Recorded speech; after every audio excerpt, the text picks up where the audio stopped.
Yeah, Coach, what changes for you guys now that school has started and camp is technically over? Yes, we're going to afternoons now, and you get more prep time in the morning, and start looking forward to the opponents. So looking at the first game and getting prepared for that, and also still doing some good on good versus the offense. So kind of both at this point. Is it difficult having conversations about scout teams and those types of things? No, you know what? Not really, because if you're transparent along the way, it's not a shock to anybody. It shouldn't be a shock to the player. They watch the same film that we watch. So not really. I think, having those conversations along the way make it a lot better, a lot easier. And how do you see things shaking out, I guess, at linebacker? You obviously continue competition, but I know you'd also like to get a little bit more settled in on knowing who your next guys are, and you've been without Xavier also. Yeah, so Sorry, Stevens, Shaw, and the guy we're not really talking about is Trent Whalen. He's been a great addition for us, and he's the guy that's going to play for us. You was watching the first two scrimmages, you could see he has a lot of time on task of playing linebacker, and he's been a great addition, even with special teams, the value that he brings with special teams. But Trent Whalen is a guy that's really, really been climbing the charts, from just putting the football down, playing football. So very pleased with him. Coach, we're less than 2 weeks before the kickoff out here. What would be your one biggest concern or worry before the first game? I mean, everybody worries about it. So what would be your one that you're most worried about with the defense? Yeah, I'm not really worried about anything. Just want to make sure we get all the horses to the race. All the guys, just making sure the guys are fresh, and definitely will do that because of the way Coach Pittman practices set up. And ever since I've been here, he's done a great job of getting those guys ready. Just make sure the little nicks and bruises is what I'm talking about, is making sure they all healed. And that'll be the main thing, and just making sure we continue to build on the depth. In the linebacker and secondary, it seems like you've got some numbers there, depth. So how do you feel about the defensive line depth right now? Yes, we have to continue to establish depth. May need some young guys to step up, and we have guys that's played in SEC ball, but just the depth part of it is definitely a deal that we have to figure out. Young guys is why we recruit, and being able to see those guys play early if they're ready. So we tell the guys, if you're good enough, you're old enough. So, just getting those guys ready. But we'll definitely need some young guys to step up. I want to ask you about the scrimmage Saturday, what your key takeaways were. Do you feel like the first unit played better than the first scrimmage? Yeah, just the effort, just from top to bottom, the effort. That's what we talk. We'll teach you football. Like the X's and O's, that's on the coaches. But we need to get to the ball like our life depending on it. And I just thought throughout the whole week, just to pursue, we did a pursuit drill every day of last week. So we wanted to make sure it showed up when we go out there and we scrimmage. And I thought that was one thing that we could build upon. And that's something that we did a lot better than the first scrimmage. I want to ask you about the safeties and the hog guys. Just what you feel about the depth. Do you feel comfortable with where you are with starters right now? Yes, definitely feel good about the depth. It's still ongoing as far as, okay, who's going to go out there the first series. But we tell the guys, if you go out there and we play you, you are a starter to us. Very pleased with Jordan Young. He's been a great addition for us. And Miguel Mitchell has done an outstanding job on the back end. He knows it inside out, very smart. And Caleb Wooden has been a great addition for us. And Larry Worth has been doing really well. And, you got so many guys. Shakir Smalls has been a great addition, because I know you asked about the safeties and the hogs. Yeah. But those guys have been really good. So we have that depth, and just like the last scrimmage, in 12 personnel, we personnel match. You may see 3 linebackers and not a hog. You may see a hog out there. You just never know, depending on the personnel that we face. But very pleased with all of those guys. And on Shakir's progress since he wasn't here in spring, what have you made of him specifically? You know what? A guy that could pick up the system, a guy that's very physical. He's quiet, but when he's out on the football field, you can feel his presence. Doesn't say a lot, but really like his progress. Could get guys lined up, so he's been a great addition for us. Coach, got a couple turnovers questions for you. We talked to Sam about it on Saturday, and while he said the first team defense might not be creating any turnovers in the scrimmages, like he puts that more toward the offense taking care of the ball. Is there any concern that you guys maybe haven't generated some first team turnovers in the past 2 scrimmages? Not really. To be honest with you, it's a few things. Like we like the quarterback to keep going so the offense can go through their progressions and the defensive backs can cover. It's some things that sacks and different things wasn't called. So it's a lot of different things that we could look at. We want to stay away from the quarterback. That's smart. That'd be dumb to even get close to the quarterback. But we still have to be able to separate guys from the ball and get turnovers. So we continue to work those drills and but a lot of times in scrimmages you can't really tell because of the way it's laid out. But we have to get the ball back to our offense so our offense can be able to go down and score. And are you following up on that outside of the scrimmages? Are you seeing anything in practice that's encouraging you, Coach Pittman, from that standpoint that you guys think you'll be able to generate more turnovers this fall? Yeah, just being able to get them in practice when the opportunities are there. I just tell the guys, don't bat down the ball. Let's intercept the ball. Like, it's not a PBU when the ball hits you in the hands. That should be an interception. So just being able to do that. But, man, very pleased with the guys. The guys on the back end is doing a great job, and we're trying to script the ball out, doing different things like that. So the progress is going well. Coach, you mentioned Trent Whalen earlier. Kind of what specifically does he bring to the table, at that linebacker spot that's made him so impressive? He's a guy that has a lot of experience, very smart, kid diagnose, has a good change of direction in the core. We put him out at the penny hog. We call our hog the penny when we get in our 4-3 stuff. And he hasn't had a lot of reps there, but he's out there. He knows what he's doing. He asks a lot of good questions in the meetings, and just very pleased with him. And doesn't say a lot, knows his role. When he goes out there, he plays some football, so really like him. And I think we know about, Cam Ball and Ian Jaffrard and Danny Siley, but with Oki going down, I mean, you mentioned the young guys. Who specifically are you looking at to, like, hey, we need you to step up with, who knows how long Oki's going to be out? All of them. I mean, we signed them all to play, so all those guys got to step up, and we'll get Oki back in. We'll get Oki back in the future, so very soon. So I'm not down on that. That's just some camp stuff that happens, and now it's time for us to see the next man up, and we'll get Oki back as soon as possible. What do you feel like the strengths of your defense are right now? If you're assessing it, what y'all are doing well. You know what? I say the linebackers and defensive backs. We got a lot of experience back there. We have in the defensive back rooms, we got a lot of guys that have 1 year left eligibility. So we have a lot of guys that played a lot of football. Steven Dix, this is last year eligibility. So you have guys that's been around the block. We have guys with mustaches, so we don't have a lot of young guys.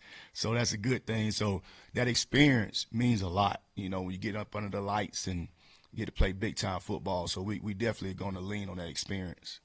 And then Sam brought up Phillip Lee on Saturday, too, after the scrimmage, said he's progressed. What are you seeing from him?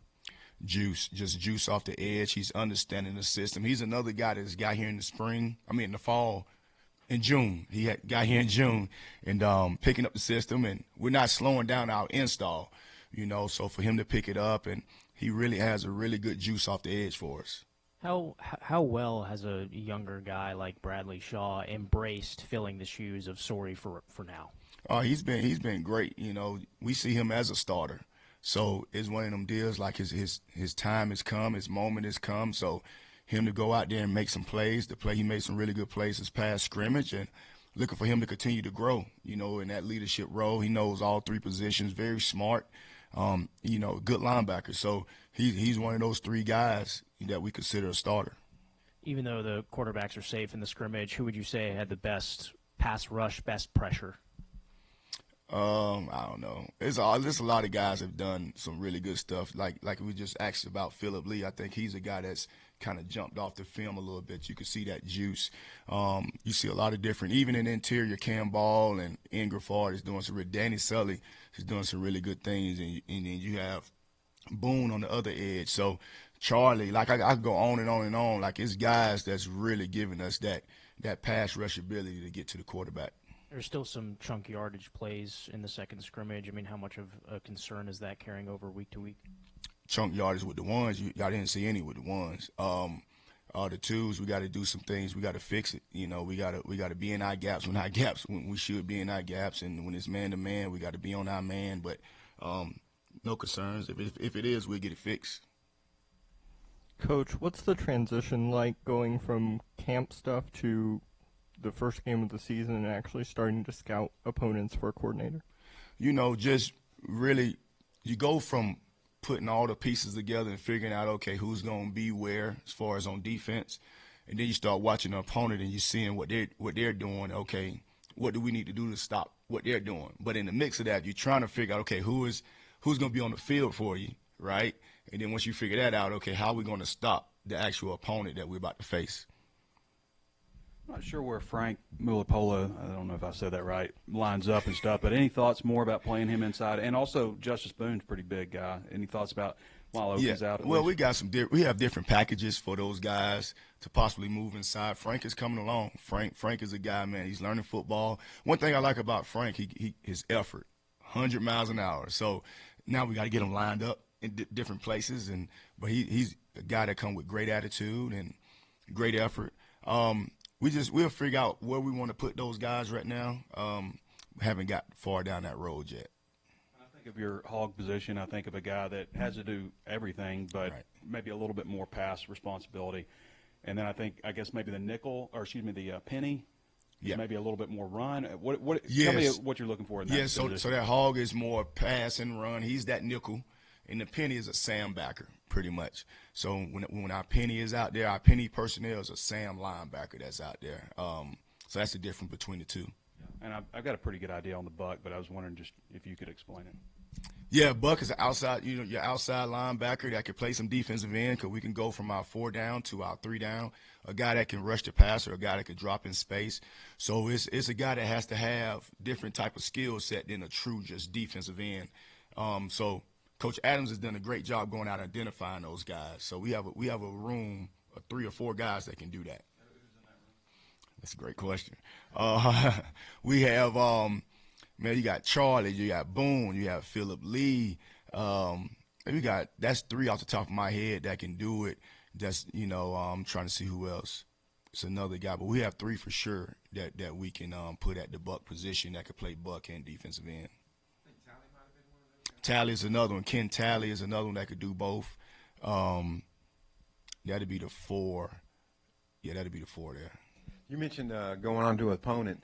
How much have you looked into Alabama A&M? I think they have a 7th-year quarterback, and just maybe what you know of them so far.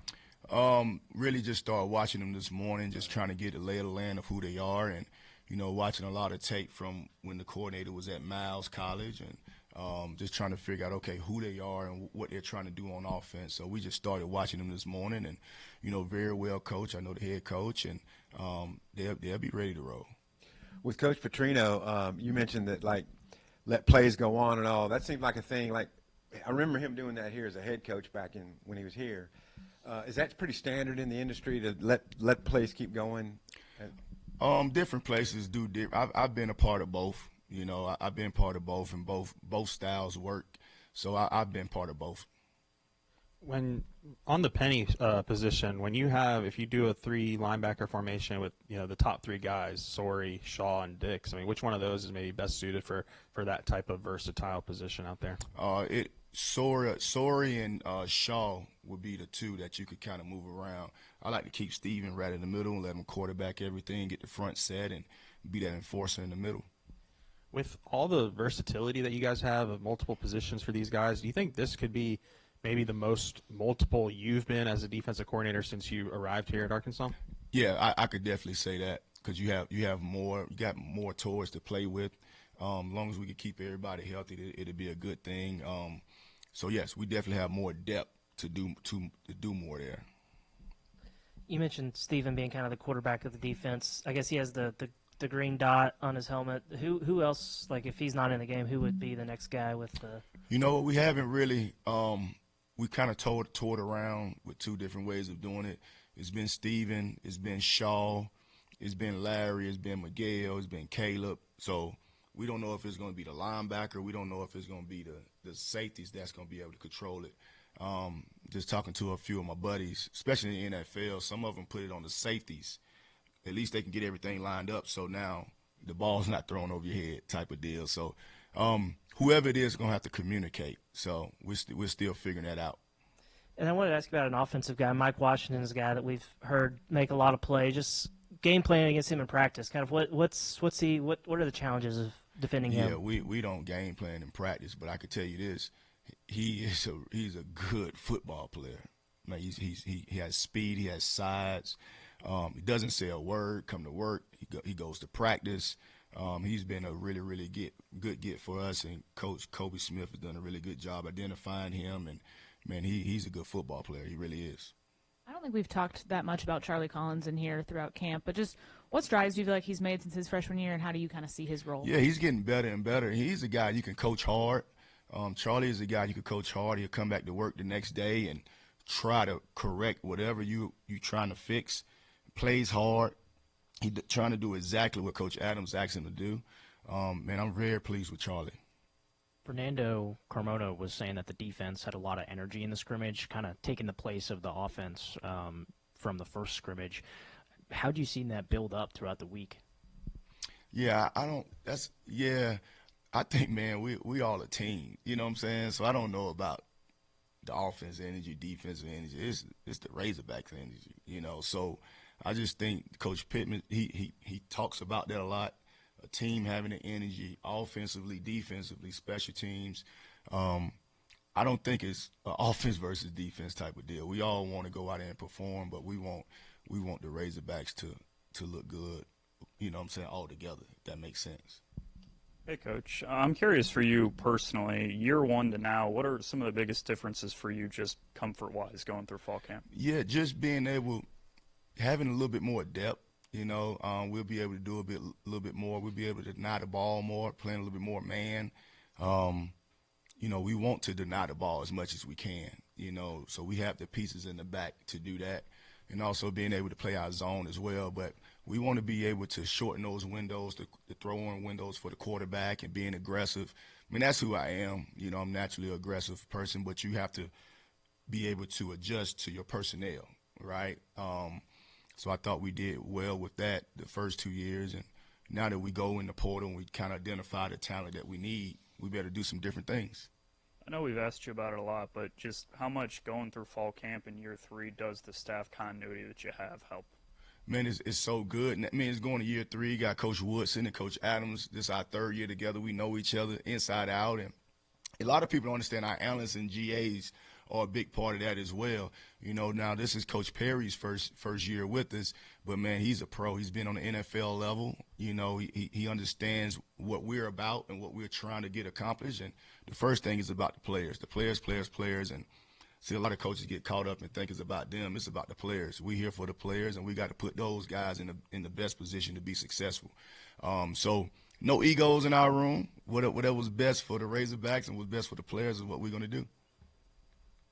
I was curious how you knew Sam Shade. I know he's from Alabama, so I assume there's paths crossed that way. Yeah, so I don't know him personally. I just know he's a great person and a great coach. He actually played at University of Alabama. Heard everybody I talked to have said great things about him. So he's a professional. He did a really, really good job at Miles last year and won a lot of games and very well respected in the state of Alabama and in college football.